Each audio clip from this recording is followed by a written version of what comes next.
Pocas personas imaginan que los apellidos Silva y Pereira son los más comunes en Sri Lanka hoy en día, y que eso tiene que ver con más de 150 años de dominación portuguesa sobre la isla. Esa dominación nunca fue completa, y estuvo llena de traiciones, intrigas y guerras, e incluso una princesa convertida al catolicismo y secuestrada por budistas singaleses como una pieza política para dominar la región. Atapro Provana, descrita en Os Lusíadas, se convertiría en el Ceilán portugués. En uno de los episodios más increíbles y olvidados de la presencia portuguesa en Oriente, que dejó vestigios presentes hasta hoy en la cultura del país.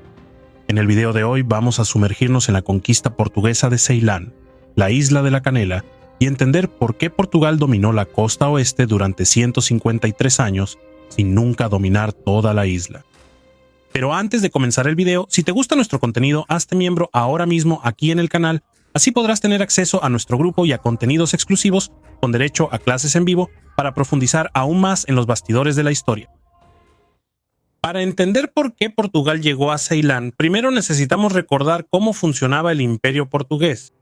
Como ya mostramos aquí en el canal, Don Manuel diseñó Portugal como un imperio talasocrático. Con apenas 1 millón de habitantes, Portugal no tenía suficiente gente para dominar territorios, así que dominaban el mar y los puestos comerciales, lucrando así con el comercio de especias. Fue esa lógica la que llevó a los portugueses a cerrar Hormuz, Malaca y la entrada al Mar Rojo. Y en medio de ese tablero, exactamente entre Goa y Malaca, había una isla estratégicamente perfecta, Ceilán. Y en esa isla lo que atraía a los portugueses no era solo su ubicación, sino, sobre todo, un árbol. Eso porque Ceilán producía la mejor canela del mundo. Las especias no eran solo condimentos, eran medicinas, productos de altísimo valor que llegaban a valer casi lo mismo que el oro en Europa. Y durante siglos ese comercio era dominado por los mercaderes árabes y los portugueses querían quedarse con ese monopolio. Y fue así que, en un día de tormenta, en 1505, una flota comandada por Don Lourenço de Almeida, hijo de Francisco de Almeida, fue arrastrada por los vientos hasta Porto, cerca de Colombo, en el reino de Kota. Sri Lanka en esa época estaba dividido en 3 grandes reinos: el reino de Kota en la costa oeste, el de Jaffna en el norte y el de Candia en el interior. Y los portugueses llegaron primero a Kota, teniendo un contacto muy cordial con el rey. Las crónicas singalesas muestran la curiosidad del rey ante esos extranjeros de piel clara que usaban sombreros de hierro y comían pan de piedra blanco, la galleta endurecida por los largos viajes en el mar. Y al principio, todo era comercio. Solo en 1518, 13 años después, los portugueses consiguieron el permiso para levantar su primer fuerte, bautizado como Santa Bárbara.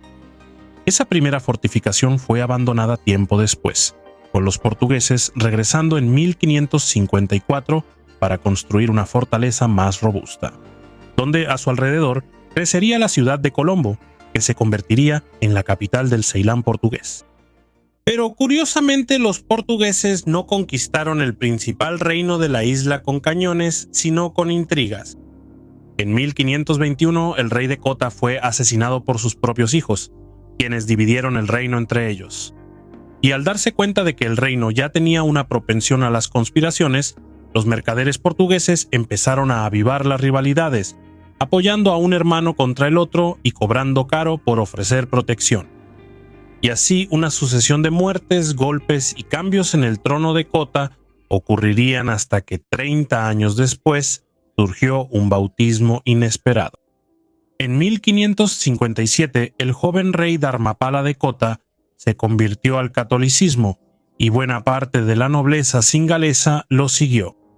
Eso aseguró el apoyo incondicional de los portugueses. Dharmapala reinó pacíficamente durante 40 años hasta que murió sin ningún hijo, lo que hizo que Portugal decidiera anexar el reino a su dominio. Sin embargo, no todos los singaleses estuvieron de acuerdo con esto, en especial el reino de Sitalhuaca. El rey Rayasiña, que en singalés significa Rey León, decidió tomar el propio reino de Kota para sí mismo. Él haría que los portugueses sufrieran grandes bajas, como en la batalla de Muleriagua, en 1559. En esa batalla, el ejército portugués fue atraído a un terreno fangoso, con pantanos, donde al final las armaduras pesadas y los mosquetes se volvieron inútiles y, según las crónicas singalesas, los pantanos se tiñeron de rojo con sangre portuguesa. Hasta hoy es recordada como una de las peores derrotas de los portugueses en toda Asia.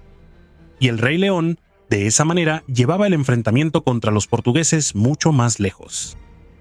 En 1587 él sitió la capital, Colombo, con un enorme ejército, y durante meses la guarnición portuguesa soportó bombardeos y hambre, pero resistió. El rey entonces se retiró con grandes bajas, pero curiosamente apenas 6 años después terminaría muriendo. Y Portugal, aprovechando el vacío de poder, terminó logrando apoderarse de todo su reino.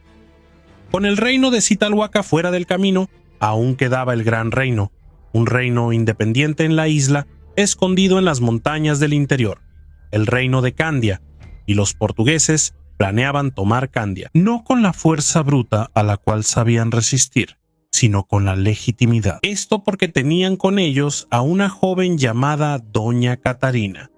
Doña Catarina nació en Candia, siendo la única hija del rey y heredera legítima al trono, cuando aún era una niña. El Rey León atacó su reino y ella huyó con su padre, precisamente para buscar la protección de los portugueses. Y allí fue bautizada y criada según las costumbres lusitanas, siendo educada por padres franciscanos y jesuitas. Y así, cuando su padre muere, a los portugueses les quedaba una princesa católica. Poseedora de la legítima pretensión al trono de Candia, ella sería la pieza final para la conquista total de Sri Lanka.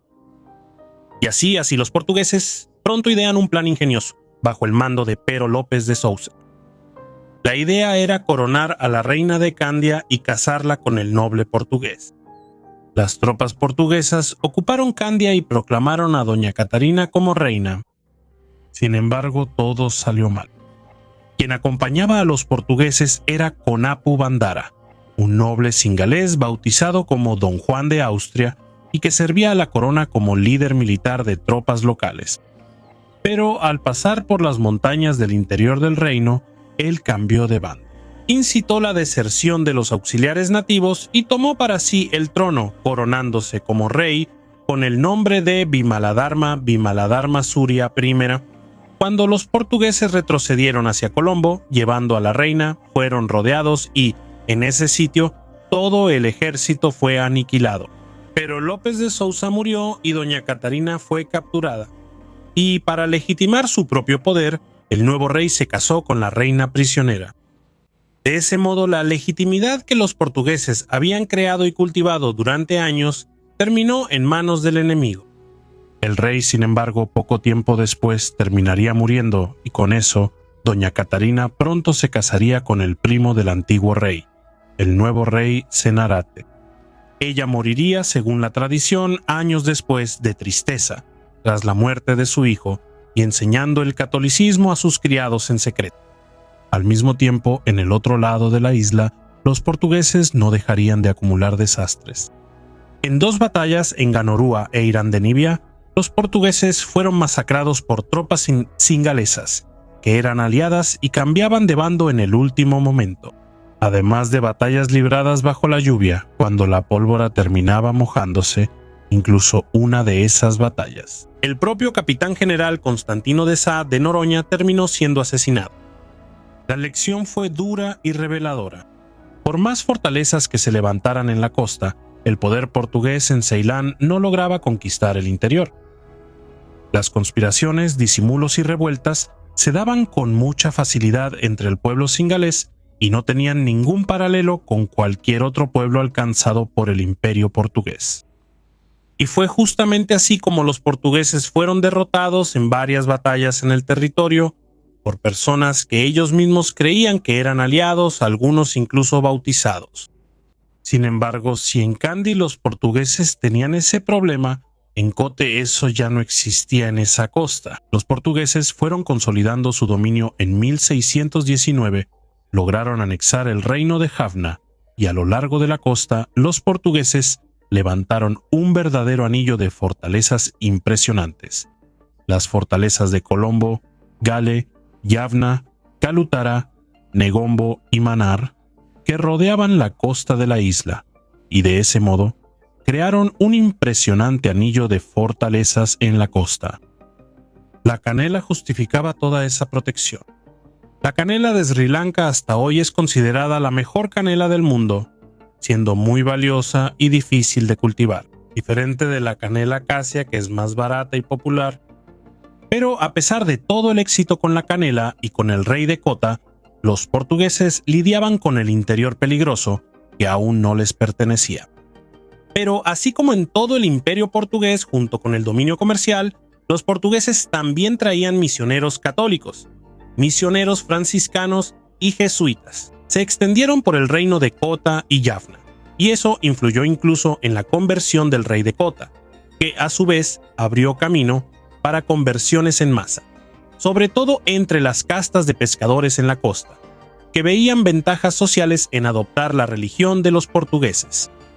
Y ahí está tal vez el legado más duradero de toda la presencia. Es común en Sri Lanka hasta hoy apellidos como Fernando, Rodrigo y Silva, y, de hecho, Pereira es el apellido más común en la isla, con familias llevándolo por siglos. El catolicismo, incluso con la represión holandesa y los ataques, todavía representa el 6% de la población del país.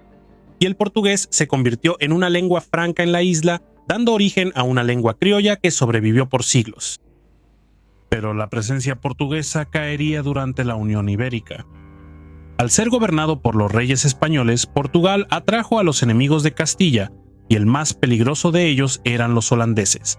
Como ya contamos aquí en el canal, fue el espía Jan Huygen van Linschoten, quien se infiltró en la India portuguesa, y describió en su itinerario precisamente los problemas que los portugueses tenían con el reino de Candia. En 1638, los holandeses y los candianos firmaron un acuerdo. El rey Raghasinha II, hijo de Catarina, acordó con los holandeses que estos podrían expulsar a los portugueses y a cambio tendrían el monopolio de la canela de la isla. A partir de ahí fue un desmantelamiento metódico. En 1640 cayó Galle, el puerto que controlaba las mejores tierras de canela del sur.